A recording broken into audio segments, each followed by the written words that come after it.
Hey everybody, mrayse here. The wait is over. It's finally time for Baldur's Gate 3 and I'm so pumped. I wanted to play this for so long since I started the channel, but it's a massive game and I wanted to give it the time it deserves and not having to rush through it, so I need to get the timing down right. When I start a series, I have to finish it, and I didn't feel like I could take on the game of this scale before and do it properly. However, this worked out great, as it also got a lot of extra cook time with the devs. With all the patches and updates since release, this should be the perfect time to experience it honestly. For those of you unfamiliar with Baldur's Gate 3, it's a big RPG, or CRPG if you're gonna call it that, set in the Dungeons and Dragons universe, and I believe it's based on the 5th edition rule set, but I'm not gonna pretend I'm an expert in all that stuff. I'm slightly familiar with Pathfinder, as I've dabbled in Kingmaker, and I've played Divinity Original Sin 1 and 2, which are also from Larian, but this will be my first real D&D experience, I think. Naturally, I haven't played Baldur's Gate 1 or 2, but from what I understand, that will be fine. There is no need for that. I think there are characters or locations returning from there, so if you have played them, you'll probably get a kick out of that. But yeah, without further ado, let's get right in. Oh yeah, and as far as mods go, I only have one installed, Improved UI. It was heavily recommended to me, so I just went with it. And that's pretty much it. Let's get to it. Now for difficulty, I kinda wanna play Honor mode, but I don't really like the single save file for my first playthrough. So we're gonna do custom here, and you can see what Honor mode does here, right? Stronger bosses, the most dangerous foes in the realms are more powerful in this mode, with new abilities and legendary actions. And Honor mode is also based on Tactician, which is the hardest difficulty. Action economy and damage bonus rules are made stricter towards the end of the game. However, we don't have the single save file. So we're gonna do custom here, and then we're gonna select Honor rule set, single save, nope. And we're gonna change all of this to Tactician. And the rest we're just gonna leave the same. Proficiency bonus 0 is fine, we don't get any bonuses, enemies can critical hit, no death saving throws, disable free first strikes, etc. So yeah, let's do it. Start game. Hit O to enter tactical view. Huh. There you go. I've seen some of these in trailers. I think I've seen that guy with the tentacles on his face. It seems like he has a lot of followers. Maybe he's a YouTuber as well. Dude, this looks insane.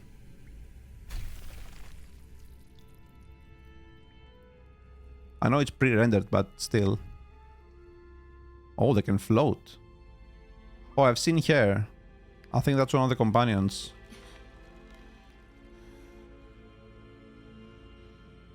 I think she's an orc. Or a half-orc, maybe?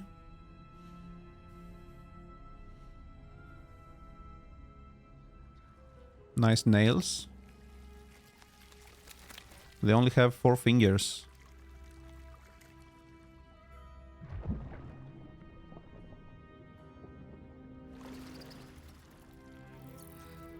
What the...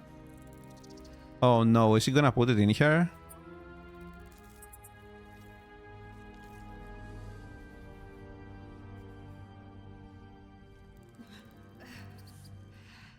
Oh shit. Oh no! No, no, no, no, no, no, no! Oh, what the hell, dude? No! Yikes! This kind of reminds me of Prey. If any of you have played that. Oh, it's our turn. Oh no!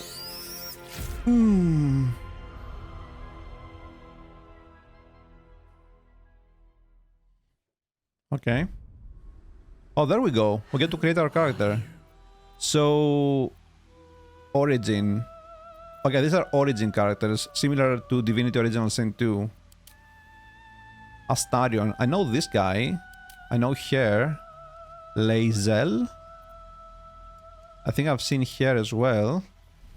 I don't know who these guys are. The Dark Urge. What is this, like a dragon class? Or race?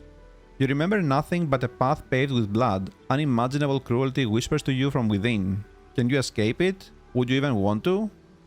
Your appearance and class can be fully customized.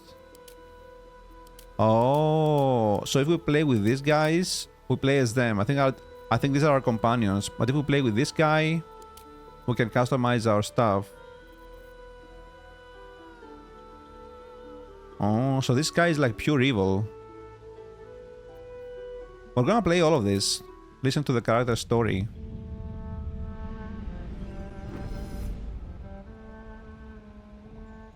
My rancid blood whispers to me, kill, kill, and kill again. My ruined body yearns to reap death in this world. And when this foul urge calls, it possesses my whole being. Injured beyond repair. I know nothing besides this. I must resist the dark urge, lest it consume my mind. I must discover who I was and what happened to me before my twitching knife hand writes a tragedy in blood. Interesting. I kinda wanna write a tragedy in blood. I feel like most people are gonna play this and then be evil. Maybe we can like play so we can resist the urge. Can you escape it? Would you even want to? Karlak. Wow, look at her. She looks insane. She's a Zariel Tiefling Barbarian.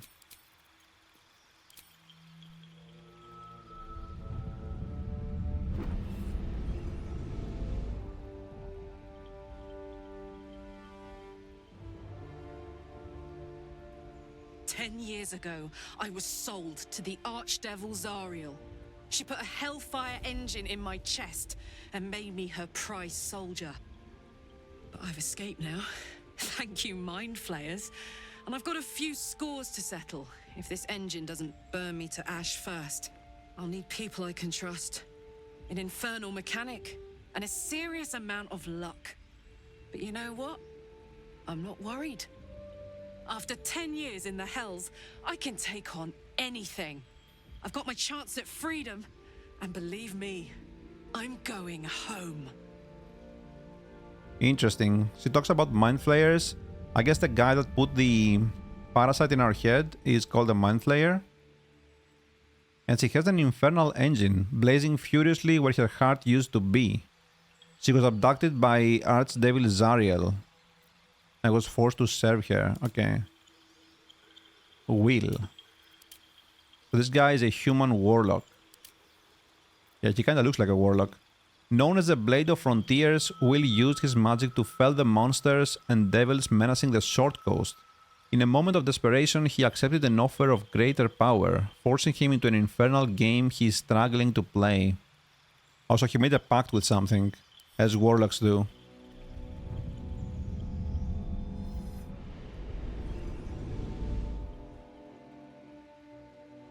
7 years ago, I was exiled from Baldur's Gate, the city I call home. My name is Will, but the people of the Sword Coast call me the Blade of Frontiers, champion of the meek, defender of the innocent. The truth isn't quite so simple, but they're right about one thing. I hunt monsters, and I always catch my prey. My latest target is a devil, and I'm right on her tail. Once I'm through with her, she'll never escape the fires of the first hell. Maybe Zariel? Maybe Karlak and Will's goals align here. That could be good. Okay. Sure. So Baldur's Gate is a city. Shadowheart willingly undertook a ritual to remove her memories in order to protect the secrets of her fellow Shar worshippers. Loss and pain are sacred to her, but her faith is now being tested like never before. Shar is a god, I guess?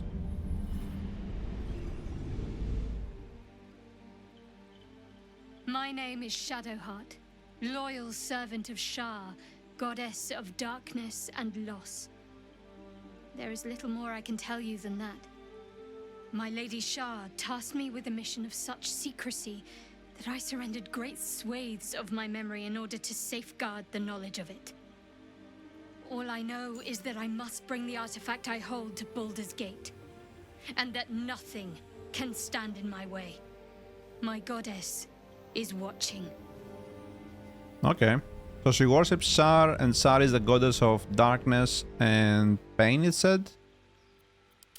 Gale.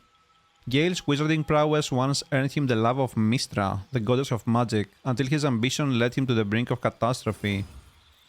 So, what was Shadowheart? Half-elf, high half-elf, and she's a cleric. Trickery domain. Huh. Okay. And Gale is a wizard. Human wizard, okay. Earned him the love of Mystra, the goddess of magic.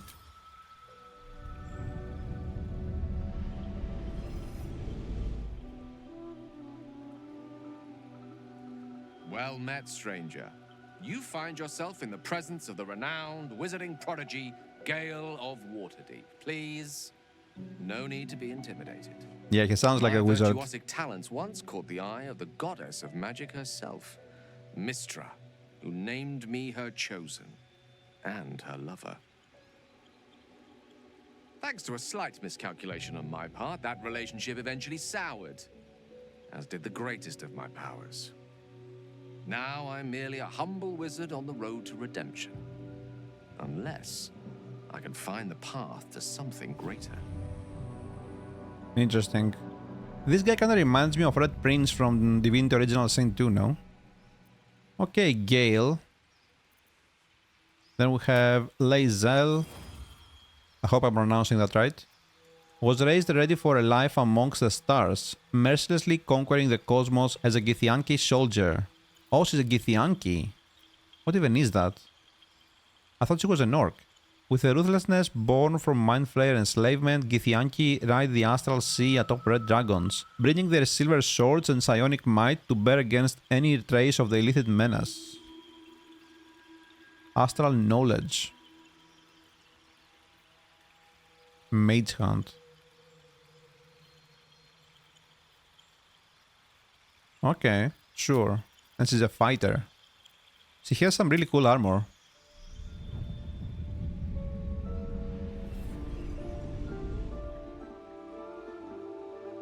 Since I was born in the cold reaches of world space, I have known but one purpose.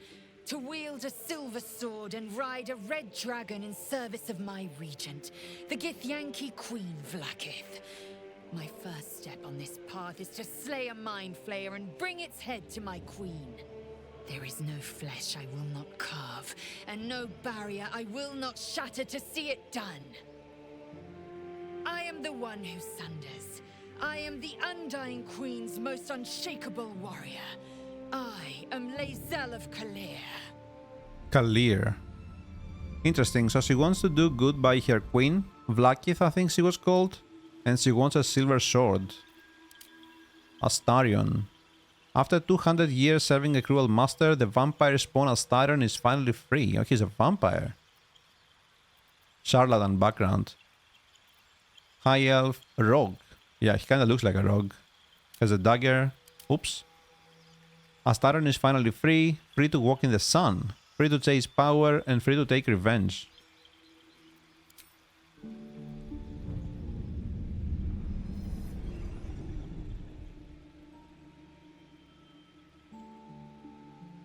Hello, darling. Don't be shy. I promise not to bite until we've been formally introduced. My name's Astarion, and I've spent a century stalking the night, hunting for pretty morsels just like you. A man called Cazador made me what I am, kept me like a pet, forced me to do his bidding. No more. The Tapel's influence broke his dominance over me, and now I can finally pursue the one thing I've hungered for these long, dark years. Revenge. I'm going back to Baldur's Gate to track Cazador down in his lair. I'll be the last thing the bastard ever sees. That's funny. So he's looking for Cazador. Okay. And we have to find him in Baldur's Gate. So it sounds like all of these people are actually affected by tadpoles, and now we're free. It didn't look like we were free in the trailer, but sure, I guess. So, okay. I mean, we're definitely gonna play with the Dark Herds, that's 100%. Not gonna play as Dragonborn, I don't think I like that at all. But I can tell you this much, we're definitely gonna play a Sorcerer. I always play a Sorcerer in these games. So yeah, give me a second, I'll be right back. Okay, so this is us. I decided to go with a Halfling. Normally I go with a Gnome or an Elf. But in this game, Elves don't really have any Sorcerer bonuses. And Gnome could be a good choice here. If you go like for a deep Gnome. We can see in the dark up to 24 meters, that's pretty good. And then we have advantage on stealth checks, but I think that's pretty much it, right?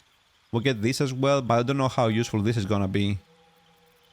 And as Halfling, we're still like pretty short. And I don't know if in this game we have like any advantage if we are shorter or taller. I remember in other games like Dragon's Dogma, if you are taller you can walk further or faster, or you can carry more if you are bulkier.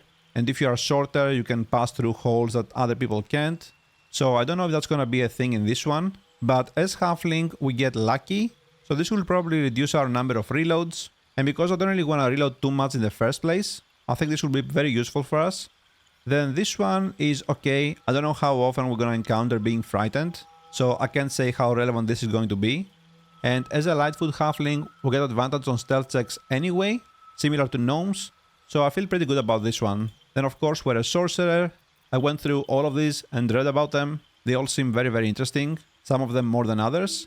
Then for cantrips, I selected these spells here. I went with Mage Hand, so we can have an extra unit to interact stuff with during combat if that's necessary.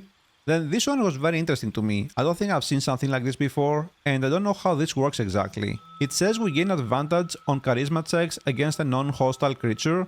And advantage is basically you just roll 2 dices instead of 1, and you pick the best result. And this spell can also be cast while you are silenced. It lasts for 10 turns. I assume you cast this on someone, but it says here in higher difficulty modes, the target might accuse you of enchanting them.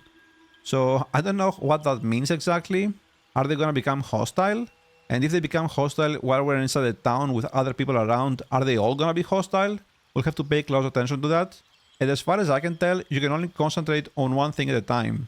And concentrations are based on constitution checks. So yeah, we'll see how that works. Then we have Firebolt, just to be able to damage stuff. All of these are cantrips, by the way, so they don't use spell slots. We can cast them as many times as we want. Then Minor Illusion was also pretty interesting to me. I do want to do a lot of pickpocketing and stealthing around, so this seemed pretty useful to actually lure people away from where we want to go. Then for actual level 1 spells, I went with Sealed.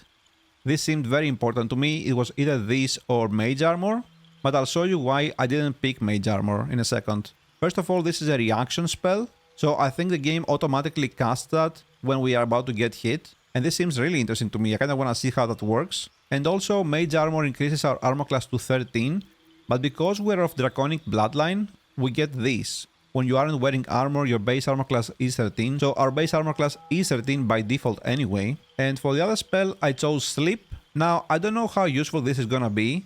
I'm going based on what I know from Pathfinder, and in Pathfinder you could put enemies to sleep, and then you could cast something called Coup de Grace on them, which basically guarantees you a critical hit to do massive damage. I don't know if something like that exists in this game as well. And also, if this is anything like Pathfinder, Sleep is probably only gonna work for the first couple of levels, right? Because it can only be used against enemies that have a combined 24 hit points. So as soon as an enemy has above 24 hit points, this does nothing and is useless basically. But yeah, we'll have to see how this works. Then we are of Draconic Bloodline. Our maximum hit points increase by 1 for each sorcerer's level. I picked Red Fire here because this gives us Burning Hands. I could have also picked like Gold or Brass. I don't think this makes any difference. Brass actually gives us Sleep. Gold gives us Disguise Self, and Red gives us Burning Hands. So I chose Red because this also gives us an extra offensive ability, right? But you could also pick something like Gold, for example, or Brass. Let's say Brass, and we get Sleep from here, and then we can go back and pick Burning Hands from here. So I don't think it makes any difference at the end of the day. Our background is a haunted one. A wicked moment, person, or thing that cannot be slain by sword or spell haunts your mind and flickers in your peripheral vision. You carry it wherever your adventure takes you, or perhaps it carries you. So, okay, give me a second here, because we actually got these markings again, because I switched the draconic bloodline. I just want to remove them. And then for abilities, I went with maximum charisma, of course, as this is our main spellcasting stat, and charisma is also what you use when you want to persuade or deceive other people. This is going to be the character that will interact with others mainly, so we need to have high charisma. Then I dropped strength and intelligence as low as I could, because I don't really need them. Then dexterity also seems very important, because it affects initiative, and initiative basically determines how early we get to act inside the battle. Obviously you want to act before your enemies, so this is going to help us a lot, hopefully. And Constitution affects our maximum hit points, and it also makes us more resilient to when enemies try to break our concentration.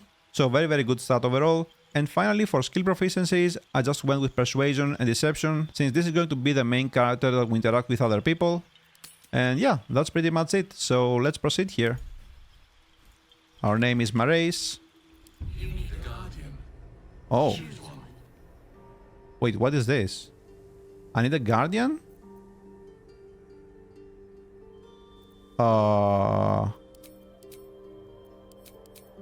Is this just cosmetic? Or what?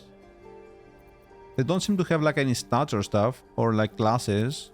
Okay, give me a second, let me figure this out.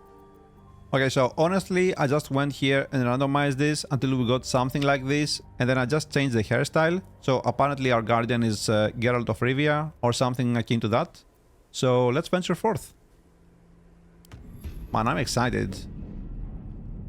Oh, there is a mind flare again. Yeah, we don't seem free to do whatever we want, like the companion stories suggested. Oh, this guy just dead? Is this mind flayer an imposter, maybe?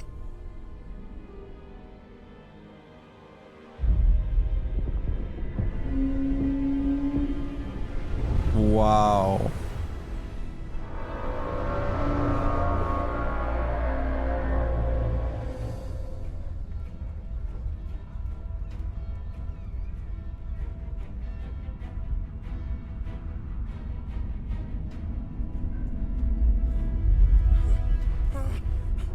Yeah, go ring the bell, buddy. Yep. I think it's too late to warn people. Just saying.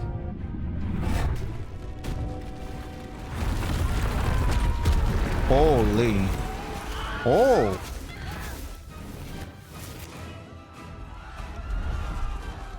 They get teleported and instantly go to sleep.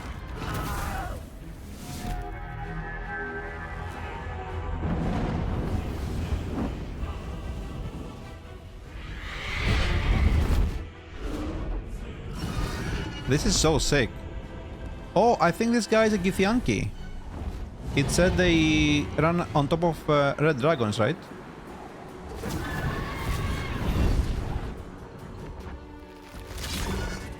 Nice.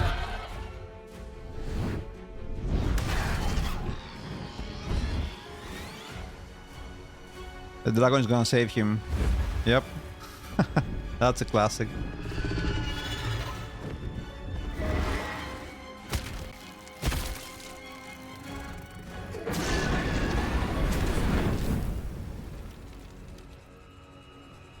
That's where we are, right?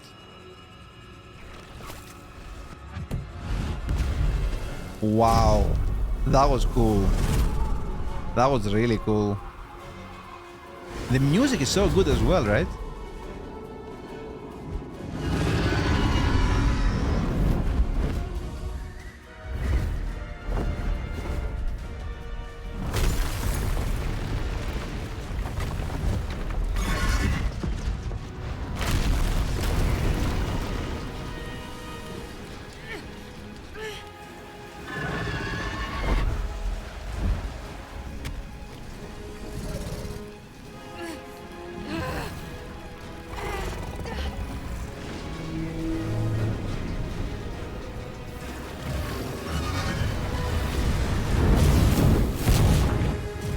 Oh, he didn't make it? Oh, he did.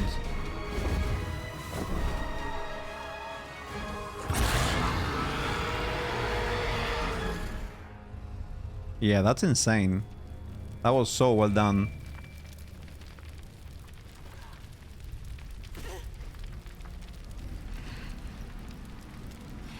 That's Lae'zel, right?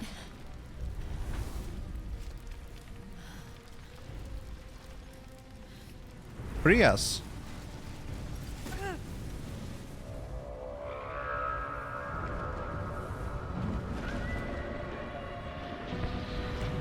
Oh, is that the 3 from Baldur's Gate 3? Where are we, by the way? Are we in hell?